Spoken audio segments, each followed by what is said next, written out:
అగండి just 30 సెకండ్లే ఉంటుంది ఈ reel. ఒక్కసారి చూడండి. ఇదైతే మన ఇంటి పక్కన వాళ్ళకి మనకి కానీ టైట్ సిచ్యువేషన్లో ఉపయోగపడుతుంది. ఖచ్చితంగా యూజ్ అవుతుందండి. ఈ రీల్ అనేది సేవ్ చేసుకోండి, మన తెలిసిన వాళ్ళకి షేర్ చేయండి. ప్రైవేట్ ఫైనాన్స్ కావాలంటే మాత్రం మంజిత్ ఫైనాన్స్ అండి. మీ సొంత ఇంట్లో కార్ కానీ బైక్ కానీ ఉంటే మాత్రం ఫైనాన్స్ అనేది ప్రొవైడ్ చేయడం జరుగుతుంది. సో వీళ్ళ దగ్గర బండ్లు సేల్, పర్చేజ్, ఎక్స్చేంజ్, ఫైనాన్స్ అన్నీ దొరికిపోతాయి. బ్యాంక్ ఫైనాన్స్ ఉంటుంది, ఈఎంఐ ఆప్షన్ ఉంటుంది. మీకు సివిల్ స్కోర్ లేకపోయినా కూడా వీళ్ళైతే బండి అనేది ప్రొవైడ్ చేయడం జరుగుతుందండి. సో 21 మోడల్ ఉంది పల్సర్ బండి. కొత్తది కొనుక్కునే ముందు ఒకసారి చెక్ చేయండి. కండిషన్ అయితే పర్ఫెక్ట్గా ఉంది, పేపర్లు అన్నీ నీట్గా ఉన్నాయని చెప్తున్నారు. మీకు అవుట్లుక్ కూడా చాలా నీట్గా ఉంది. 21 మోడల్ 65,000 చెప్తున్నారు. 59,000కు ఫైనల్గా ఇస్తారు. జస్ట్ 59,000లో 21 మోడల్ బండి ఇస్తారు. కొత్త బండి అయితే 1,35,000 వరకు ఉంది.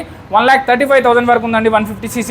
అలాగే 220 క్రూస్ ఉందండి. 220 క్రూస్ వచ్చేసి 19 మోడల్ 60,000 చెప్తున్నారు. 60,000 చెప్తున్నారు. 54,000కి ఈ వెహికల్ అనేది వస్తుంది. 54,000కే క్రూస్ అనే వెహికల్ వస్తుందండి. మీ సివిల్ స్కోర్ బాగుంటే 15 నుంచి 20,000 కడితే వస్తుంది. సివిల్ స్కోర్ లేదు అంటారా, ఒక 20,000 కట్టండి. ప్రైవేట్ ఫైనాన్స్ కింద కూడా ఈ వెహికల్ అనేది వస్తుంది. అలాగే మీకు ఎఫ్జెడ్ రిలేటెడ్లో కావాలంటే 19 మోడల్ అండి, BS4 ఇంజన్తో వస్తుంది. 55,000 55,000 చెప్తున్నారు. 49,000కి ఈ వెహికల్ అనేది వస్తుంది. మంజిత్ ఫైనాన్స్ అండి, బాలనగర్ మెట్రో దగ్గర ఉంటుంది. సో మంజిత్ ఫైనాన్స్ అండి, బాలనగర్ కొత్తగా బ్రిడ్జ్ కట్టినారు కదా, ఆ బ్రిడ్జ్ కింద ఉంటుంది. పిల్లర్ నెంబర్ 21, 22 మధ్యలో ఉంటుంది.